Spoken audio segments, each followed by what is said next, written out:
SANDAG promised billions in transportation projects, but the agency's miscalculations could mean a big change in how it's run. Bus and trolley ridership is down significantly across the county, putting climate goals in danger. Nonprofit developers are building affordable housing, which actually stays affordable. Oakland offered a new stadium, but the NFL approved the Raiders to move to Las Vegas anyway. I'm Mark Sauer. The KPBS Roundtable starts now.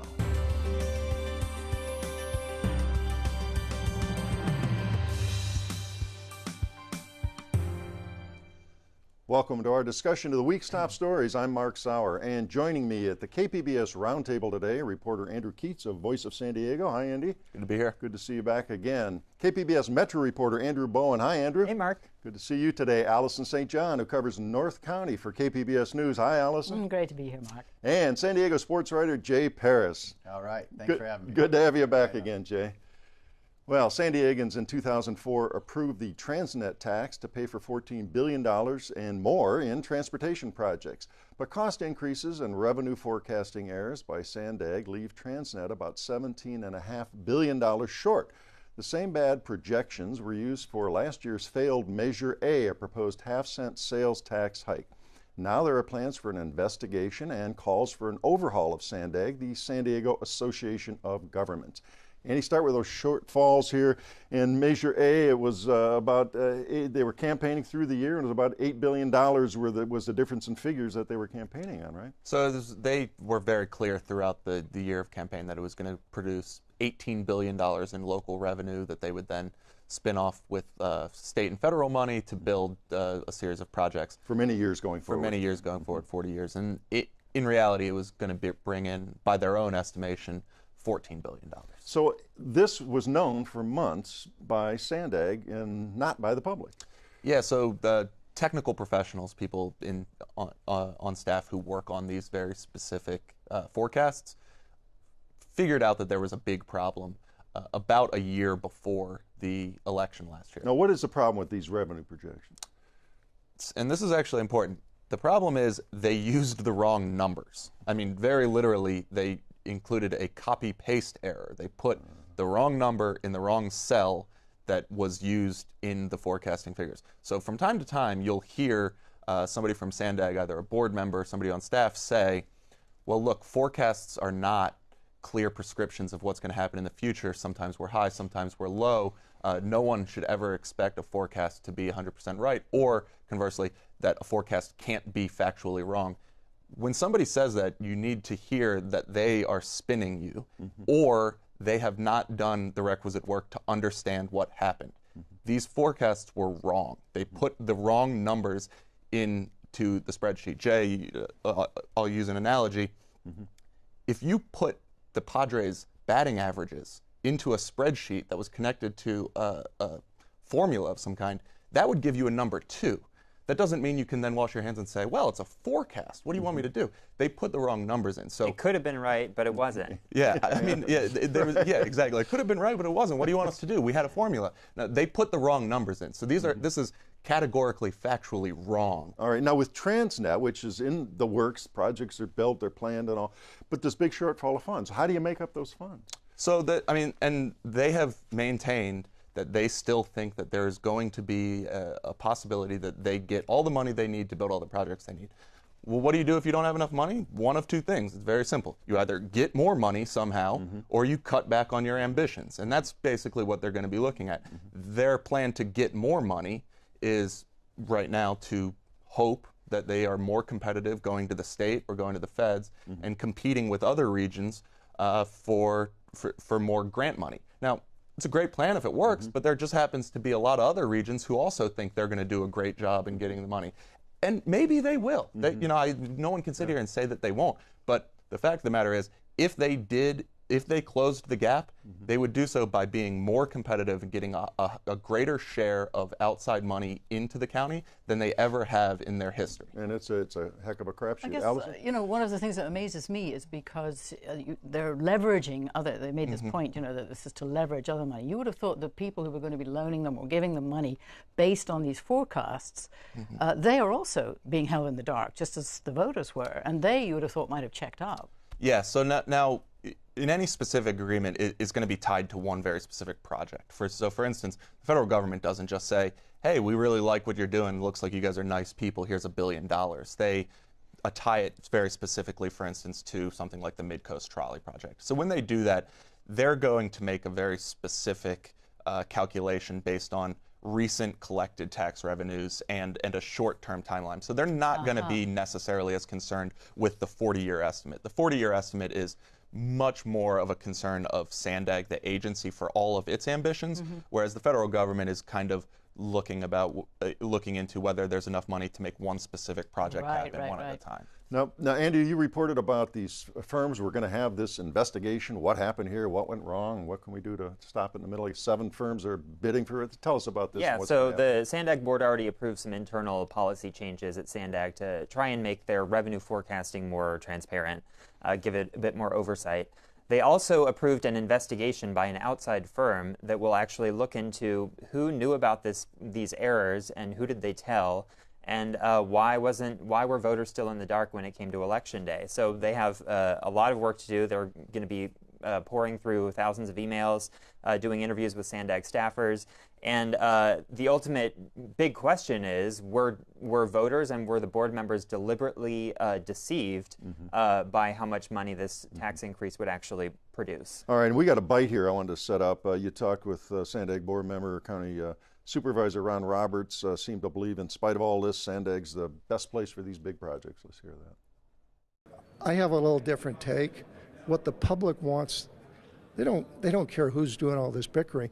They want somebody to deliver on the things that we need. SANDAG is well positioned to do that, and I think you will see what will happen again this year in terms of projects. There's really a fine record that's been developed. All right, well, at least that official still got the confidence here. Now we're going to Sacramento. Assemblywoman Lorena Gonzalez-Fletcher, she's got a whole reform proposal here that's being floated up there. Yeah, so the idea is to just make SANDAG more democratic. Currently the board members, there are 18 of them. There's somebody from each city in the county, as well as 2 board members from the County Board of Supervisors. And they take votes, and they're counted 2 different ways. There's a tally of all the board members, and then there's a weighted vote that's based on population. She wants to basically give more emphasis to the weighted vote so that big cities like the city of San Diego have more influence over the decision. It's more closer to the idea of one man, one vote, that the people who are affected most by the decisions have the most say in how those decisions are made. And maybe, Allison? Well, I mean, just, speaking as someone who's covering a lot of the North County cities, then the question is the big bear in the middle, going to get all the money? Because there's a lot of money going through this agency. So, who controls the money is key. And if the smaller cities have less influence, that could be a concern. And also, we should be clear that that's not the only thing that makes San Diego, the city of San Diego, more powerful under the Gonzalez-Fletcher bill. It would also make perpetually the chair and vice chair of SANDAG would just alternate between the 2 largest cities. So right now that would be the city of San Diego and Chula Vista. Under the current situation, you've got the Del Mar mayor, Terry Sinnott, is kind of in line to be the next chair. That's the smallest city in the county. In the future, you would have forever either the mayor and they would do the same thing for MTS. So this bill, while it does include some serious reforms for SANDAG, also makes the mayor of San Diego a far more powerful person. Which is an interesting idea because Mayor Faulkner has been completely absent from the SANDAG board meetings for ever since he was elected, basically. He's chosen to basically sit out and let Lori Zappa, councilwoman, take his place, but he's shown no appetite to really actually be involved in this organization. So that'd be a really reform. Well, lots to watch going forward here with the investigation, reforms, and all of that stuff. We're going to move on now and talk a little bit about transit. You may have been caught fumbling at an MTS ticketing machine while the trolley of the bus arrives and then leaves without you. Help may be on the way, some help anyway, in phases. Andrew, tell us about something about this new app that's being launched and what's it going to do for us? Yeah, well, it's got a name called Compass Cloud. It's an app you can download on your smartphone, and you can use it to buy daily passes or monthly passes for MTS and also NCTD up in North County. You can't buy single rides on a bus or a trolley, so it does definitely have limits. There are plans to ultimately add that capability further on. But the reason that's so difficult to offer single rides on this app is MTS charges you for every bus route that you take. There are no free transfers. So if you buy a single ride, in theory, you could use that ticket twice on 2 different bus routes and cheat the system out of $2.25. Okay, so what do critics have to say about how this is going well, to work? Critics say basically what I was just saying, that single rides should be available for people who want to use their smartphones to pay for their transit fares, and it really comes down to and transfers, of course. And it really comes down to who is public transit for. So. The people who use the daily passes and the monthly passes the most tend to be the transit dependent. That's the only people who it's really worth their money to actually pay for a monthly pass because they're going to use it enough. But those people who maybe have a car but want to say go out, take the bus out for a drink downtown and then take an Uber or Lyft back home, they're kind of left out of this equation, and they're going to be the ones who are increasingly going to have to choose to ride public transit if the city hopes to meet its climate action goals of reducing car dependence. And what is the problem with stored value, where you have a ticket and you can put like 10 single passes on it and then you punch it like any other big city? Yeah. That seems to be something they've been promising, but what's the whole... Yeah, it's a long time coming, and it seems to be delayed all the time. Long time indeed. So it's this is part of the Compass card. That's the credit card size thing that you carry in your wallet. And the stored value was promised back in 10 years ago when the Compass card was just an idea. And it's part of the system that SANDAG and MTS purchased, but they have chosen not to actually activate it. So it's been, they've been testing it for a while. For a while, it just seemed like they kind of, it wasn't a priority anymore. They figured, well, we don't really need to do this because it's not going to be that useful for people. Partially, I think, because they see public transit still as something for the transit dependent and not for, people. Yet other cities are able to do this somehow. Yeah. Jay? Go ahead. I'm sorry, but tip of the hat to SANDAG. Can you put projections on that, or do you have to give an actual price? Well, it could be a risk. It could be a risk. It could say, like, we're going to invest in this. The thing is, though, they already paid for the system. All they have to do is figure out a revenue sharing agreement with NCTD in North County, and they have to do some trial runs, and they tried that. They came across some glitches and kind of threw their hands up and said, well, it's not worth it. Now, I think after my reporting, they're going back and saying, okay, we're actually going to do this. And they have a name for that, too, now. It's called Compass Cash. So we'll see when it comes. All right, last item before we move off this topic. Ridership is down, and it was big a couple of years ago, but it's falling. What are some of the reasons, and is it time to worry about that? Right. It peaked about 2 years ago. A lot of factors involved. The economy. If more people have jobs, they can maybe afford cars, so they don't need public transit. I think San Diego, barring any major changes and a major increase in investment in public transit, we're headed for a spectacular and early defeat and failure of our climate action plan goals and the transportation element of it. Those are hugely ambitious. Huge numbers of people are going to have to switch from driving to biking, walking, and riding public transit. And without a big change, I don't see that Cars happening. are just in our DNA, and it's a century of them here in Southern California. Unless you make gas Not quite $12 a century. a gallon. We used to have streetcars before, before the post-war boom. Yeah. We had a lot more public transit in San Diego Right. back in the day, and there was more dense population. So. All right, well, we'll see how all this plays out as we go forward. Well, there's constant public discussion and debate over the critical shortage of affordable housing here and across California, but it tends to focus on how many new affordable units are being built. Overlooked is how many such units are being lost each year. Allison, start by telling us what affordable housing mean. Who are the folks who get into these units generally? Well, an affordable house is one that has been subsidized with tax credits usually, and it has to be rented to somebody who makes 60% or less of the area median income, which is actually quite high. I mean, that's $73,000 now. So for a family of four, if you make $60,000 approximately, you would be able to qualify for an affordable place. And it takes a long time to get into some of these units? And the waiting lists are just incredible now. I mean, some of the waiting lists have actually closed because there's really no point in taking any more names. So they're sometimes for years, just the same as the voucher system. You have to wait in some cases for 10 years for a voucher. So either way, whether you get a place in an affordable house or you get a voucher where you can offer the landlord a voucher to help you, both of them, long waiting lists. And how do these get built generally? The developers get a sweetener there on some credits in the front end, and they got to make a commitment, right? Yes, that's right. That they get so the reason that people want to invest in these is because they get a tax credit. So basically, if they loan the nonprofit developer some money, they will then get a tax credit, which will help them pay with their taxes later. And there are some changes right now with the Trump administration, who I think likes giving people tax breaks. So they're probably going to increase the number of tax credits available. But you have to bear in mind, if you lower taxes overall, each credit is going to be worth less for the corporation. So. Now, you were talking about, and your story talked about how we're losing some of these units over time. Never mind, we're not building nearly enough. Right. Some of the older ones are going back into the general market. How's that happening? Well, I think it's interesting because, like you said at the beginning, the incentives are not there for people to actually look at, perhaps it would be cheaper and easier and much faster to renovate existing affordable housing and then extend its life. So, for example, the State Department of Housing and Urban Development asks every city, okay, what's your plan? How many houses are you going to build for low, medium, and upper class people? And you can gain credits by saying, here is, I've produced this number of new affordable units.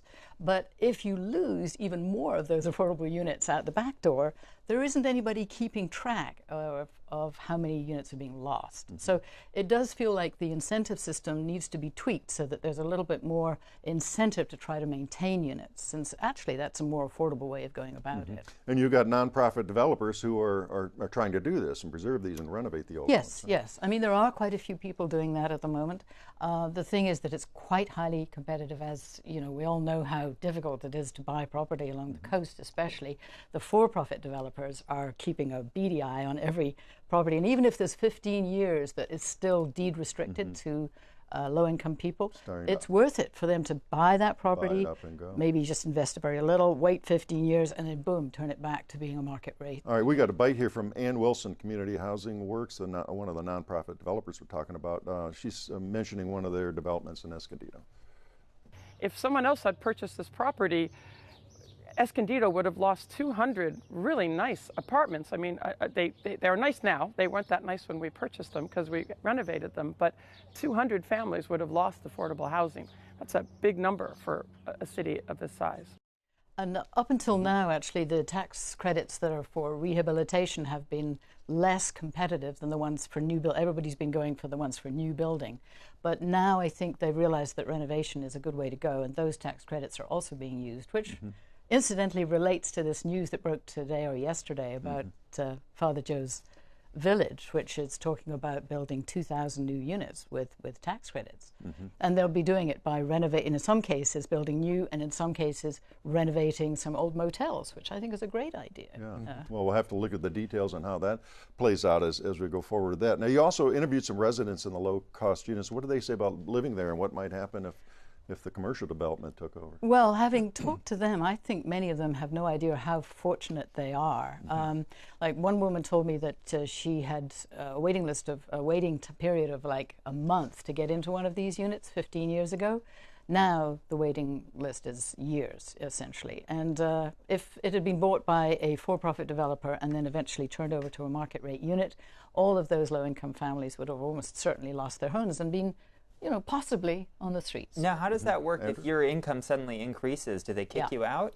Well, that is exactly the case, is that it's sort of, and I think Community Housing Works, for example, which did the one in Escondido, is doing classes with people to try to encourage them. Here's how you build, here's how you apply for a job, here's how you build your wealth. It is possible to break out of this cycle and to go get your own place. So there's a combination of sort of education going on in these apartment complexes, and in fact the tax credits require that you have these kind of education programs as part of your program, so that people don't just get stuck in them. All right, well, we'll have to see what happens going forward, especially with the Father Joe proposal you were talking about. We are going to move on. San Diego is looking smarter all the time for bidding adieu to the Chargers and the NFL. Oakland, which lost the Raiders to LA once before, is seeing them move again, this time to Las Vegas. Meanwhile, the petition drive supporting a Major League Soccer team and its new stadium in Mission Valley appears to be going great guns. And the lone big league team left here is still in rebuild mode. Jay, lots to talk about. Start with the Raiders here. They're going to Las Vegas, eye-popping deal. How much money are the public going to put up in Vegas? How does that compare to what we were talking about here? Boy, it's a lot of money. As the Raiders, they go from really just win baby to just sin baby. You know? It's amazing. $750 million. That's like 3 times what they were ever talking about. Oh my goodness, here almost $1 billion of public money. Public money. They're making it rain. Yeah, it's making it rain for the Raiders, who after 22 years again are on the move. So the key is that public money, and you talk about Pavlov's dog. I mean, if an NFL owner sees public money, they do not leave that on the table. Well, we got a bite here from Roger Goodell, NFL Commissioner, what he's got to say about the deal in Oakland and all. We work very hard and never want to see a relocation of a franchise. That means exhausting our options and doing everything we possibly can to get a solution in the existing market. Well, that's not what they were saying in San Diego about the NFL working. And what about in Oakland? It's amazing you can say that and his nose doesn't grow. Look, Major League Baseball has had one franchise move in 44 years. NFL has had 3 in 14 months. So to hear this gibberish is just what it is. And it's a money chase. And NFL is never looking to do a fair deal. The NFL wants to get every nickel that is on the table, and they've proven that once again. I mean, like 2 years ago, it started to become very clear that the St. Louis, Oakland, San Diego, LA situation was about to be resolved. After years and years of dancing around, we were going to get to the end of it. Well, we're at the end of it. 3 teams relocated and 2 went to LA. It's remarkable in a lot of ways that the league was so unable to come to any sort of agreement that even preserved one existing fan base. Follow the money. Yeah, follow the money, and they play that leverage game so well because, people laugh. Look, you weren't in the L.A. market for 22 years or whatever. Yeah, but during that time, we got $8 billion worth of government funds by using L.A. as a opening stalking horse, if you will. So they won't leave the money on the table, and it's just curious. They try to do all the feel-good listening tours, and we're really here for the fans. It's a bunch of hogwash. It's a bunch of PR. Yeah, you got it. All right, talking new stadiums here. Looks like the folks pushing the soccer/college football stadium, the Qualcomm site in Mission Valley. They're getting a lot of signatures. Yeah, they're getting a lot of signatures. I think we were amazed how many they got so quickly. Yeah. Now, I know it's soccer, and they were talking about kicking, and they said maybe they said, would you like a kick at Dean Spanos? I don't know. Maybe they got those signatures pretty quick. But there is a move there, and it is an exciting sport. Look, I'm from a generation where a lot of people say, why so many kids play soccer? They didn't have to watch it. I'm not from there.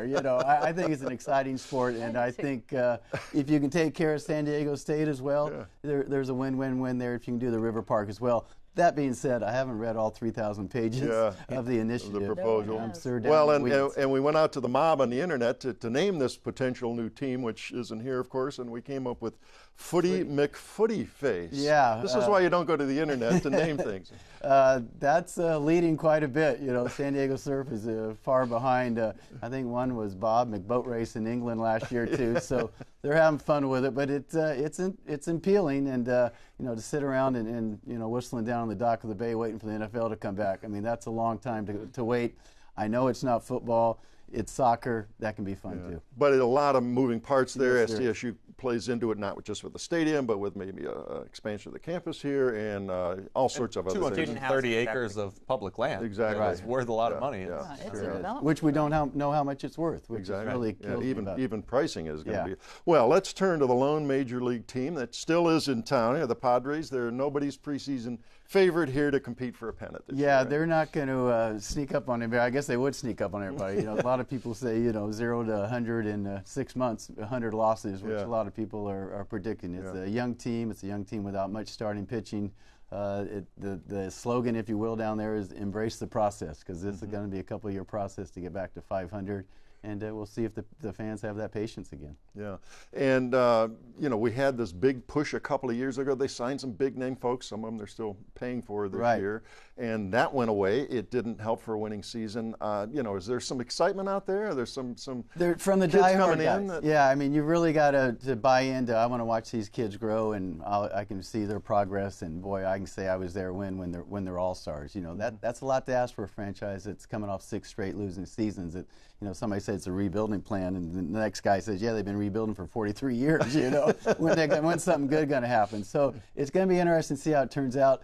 What amazes me is that they are paying more players this year not to play for them than they are for the guys to play for them. Well, that's true. And do we still have the same folks who kind of made those decisions in place? We do have the same folk, the ownership group, and Mike D., who was the president, he was let go in the offseason, but Mr. Prella is certainly still the general manager, and they have faith in him, and really we're not going to be able to judge it for a couple of years to see if he's right with all these young kids he's signing, and you know, the expectations aren't there much. They do have a nice ballpark. They do, and sticking with the same manager again this year. Right, Andy Green, a young guy and kind of growing with him as well. But, you know, whenever you go see an NL West team, it's probably going to be an ex-Padre guy there with Bochy with the Giants, with Bud Blacknell with Colorado, and, of course, Doc Roberts. All right, a couple seconds left.